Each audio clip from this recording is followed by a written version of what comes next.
നോക്കുന്നതിൽ ഞാനിവിടെ ഉണ്ടോ ഇല്ലയോ എന്നൊക്കെയാണോ ശത്രുക്കൾ? ആൾക്കാർ വിചാരിക്കും ഇവൾക്ക് എന്താണ് പറ്റിയത്. നോക്കുന്നവരോട് ഞാൻ പറയുന്നത് എനിക്ക് ശത്രുക്കളും ഉണ്ട്, അതുകൊണ്ടാണ് ഞാൻ നോക്കുന്നത്. എന്നെ പാര വയ്ക്കുന്ന കുറേ ശത്രുക്കൾ. ഇത് എല്ലാവരും ചിന്തിക്കണം. ഈ കർമ്മബലമുണ്ട്. മറ്റുള്ളവന് പാര വയ്ക്കുമ്പോൾ സ്വന്തം നിൽക്കുന്നിടത്തുനിന്ന് ഇടിഞ്ഞ് താഴെ പോകും.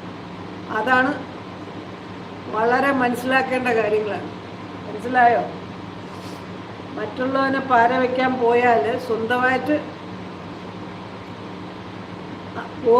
നിൽക്കുന്നിടം ഇടിഞ്ഞു വീഴുന്നത് അറിയത്തില്ല. അതുകൊണ്ട് വളരെ സൂക്ഷിച്ചു വേണം മറ്റുള്ളവരെ കുറിച്ച് പറയാനും, ഗ്രഹിച്ചെടുത്ത് ഓരോന്നും മാനിപ്പുലേറ്റ് ചെയ്ത് പറയാനും, മറ്റുള്ളവരുടെ അടുത്ത് നല്ല പിള്ള ചമഞ്ഞിട്ട് മറ്റുള്ളവനെ കരിവാരി തേക്കുന്നതിനുമൊക്കെ വളരെ അത് അന്തസ്സ് കെട്ട പണിയാണ്.